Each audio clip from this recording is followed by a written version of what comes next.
Le squelette facial est recouvert d'une enveloppe de tissu mou. Ces revêtements musculaires et cutanés sont sujets à une grande variabilité. Épaisseur, croissance, tonicité, chaque patient est unique. Pour mener à bien son plan de traitement, l'orthodontiste doit impérativement anticiper l'évolution de ces tissus avec l'âge. Pour apprécier cette croissance, nous étudions le profil cutané, le front, le nez, les lèvres et le menton. L'une des méthodes de référence est l'utilisation de la ligne E de Ricketts. Cette ligne joint la pointe du nez au pogonion cutané, c'est-à-dire le point le plus saillant du menton. Un profil cutané est considéré comme rectiligne lorsque la lèvre supérieure se situe 1 mm en arrière de cette ligne et que la lèvre inférieure l'effleure. L'étude dynamique se fait, quant à elle, par des superpositions de téléradiographie de profil, généralement prises à 1 ou 2 ans d'intervalle.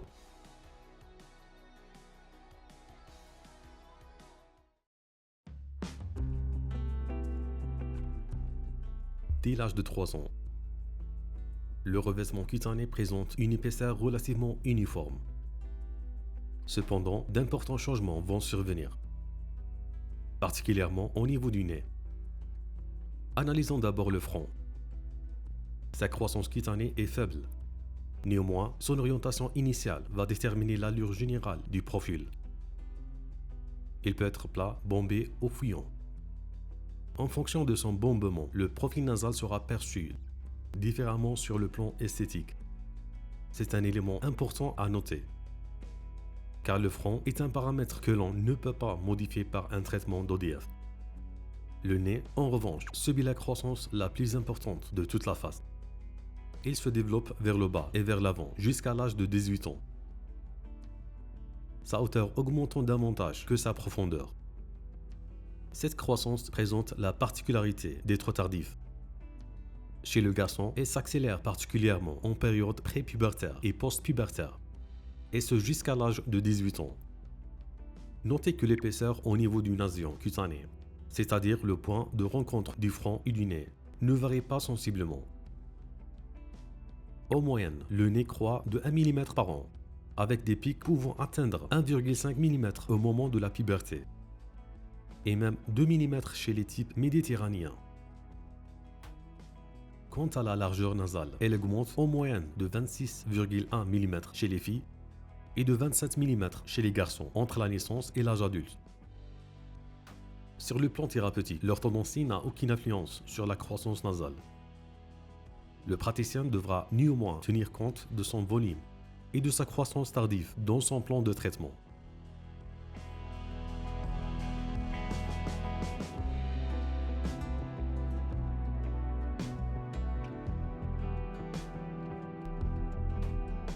Abordons maintenant l'évolution des lèvres. Leur croissance est schématiquement identique, bien que plus intense pour la lèvre inférieure. Avec l'âge, les lèvres deviennent de plus en plus rétruisives. Ce phénomène s'explique par le fait que la croissance du nez et du menton est plus prononcée que celle de la zone labiale. Les rapports des lèvres avec les dents et les procès alvéolaires deviennent absolument stables après l'éruption complète des incisives. C'est un point clé souligné par Alloy. La lèvre supérieure est solidaire du nez et subit vraisemblablement l'influence de celui-ci.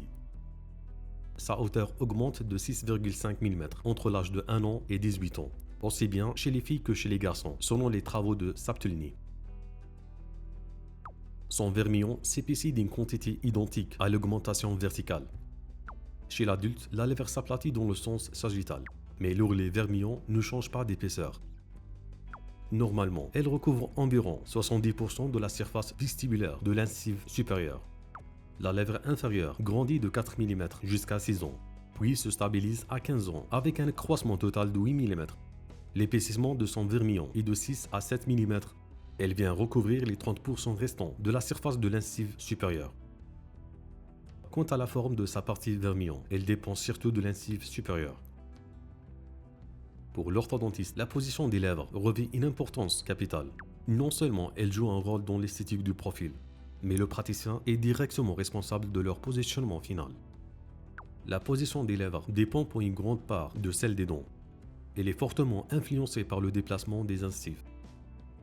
Indépendamment de la croissance, les lèvres s'épaississent lorsque les incisives sont reculées. Concrètement, la lèvre supérieure recule de 2/3 du recul des incisives supérieures et s'épaissit d'1/3. La lèvre inférieure, elle, recule proportionnellement au recul des incisives inférieures.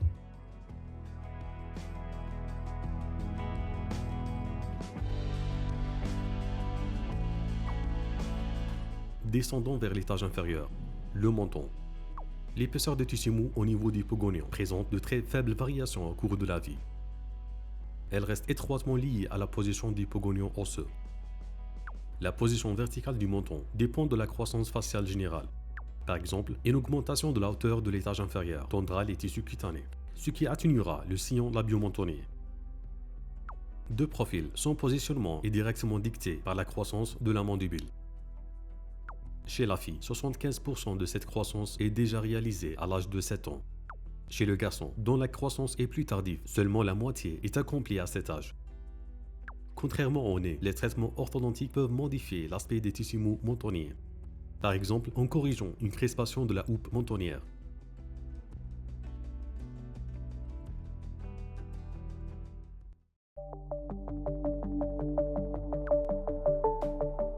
Comment évoluent conjointement les profils cutanés et osseux au fil du temps? La croissance du front, des lèvres et du menton modifie simultanément les deux profils. Commençons par le profil cutané. À la naissance, le nouveau-né présente une convexité faciale importante. Celle-ci diminue de presque de moitié entre 6 mois et 3 ans en raison de la croissance mandibulaire très rapide. Entre 4 et 8 ans, les changements sont relativement insignifiants. Puis, après 8 ans, la convexité recommence à augmenter, et ce jusqu'à l'adolescence. À l'âge adulte, le profil général est plus plat chez les garçons et plus convexe chez les filles. Point important, avec l'âge, la convexité du profil cutané, nez inclus, a tendance à diminuer. En revanche, nez exclu, elle reste stable.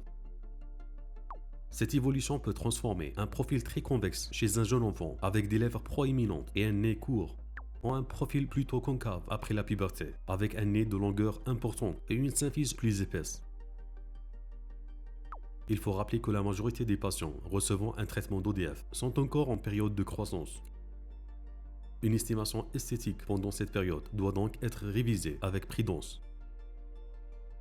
Passons au profil osseux. Il est fondamental de retenir que le revêtement cutané ne reflète pas toujours les modifications apportées par la croissance aux structures osseuses. Au cours des premières années, le profil cutané suit la même tendance que le profil squelettique. La convexité décroît. Mais après l'âge de 3 ans, la convexité cutanée augmente alors que celle du squelette continue de diminuer. C'est ce que décrit la théorie d'Alloy. Les changements de convexité au niveau du squelette et des tissus se font en sens inverse. Avec l'âge, la croissance sagittale de la mandibule étant supérieure à celle du maxillaire, la convexité faciale osseuse diminue. Le profil squelettique devient moins convexe. Par contre, la convexité cutanée augmente, croissance nasale étant plus grande que celle de la mandibule. Le profil cutané nez exclu reste stable et le profil cutané nez inclus devient plus convexe. Pour évaluer ces changements, 3 méthodes sont utilisées. Le profil squelettique mesuré par l'angle, nasion, point A, pogonion.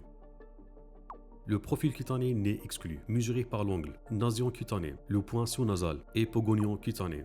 Et le profil cutané total, nez inclus, mesuré par l'angle, nasion cutané, la pointe du nez et le pogonion cutané.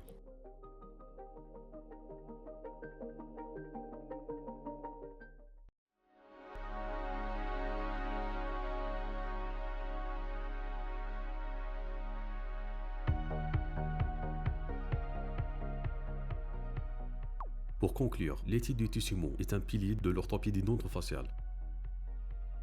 Le profil cutané évolue avec l'âge et dicte nos choix thérapeutiques. Un traitement orthodontique ou orthopédique, par son action de recul ou d'avancée incisive, peut métamorphoser complètement le profil d'un patient. Le praticien doit toujours intégrer l'intérêt esthétique à sa démarche, en tenant compte de la forme des lèvres, du volume du nez et de la position dentaire.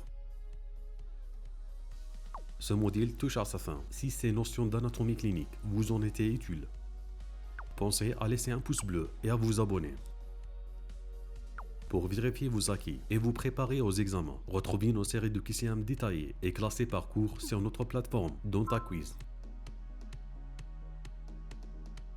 D'ici la prochaine vidéo, rappelez-vous, le temps ne fait pas oublier les choses, il nous apprend seulement à mieux les comprendre.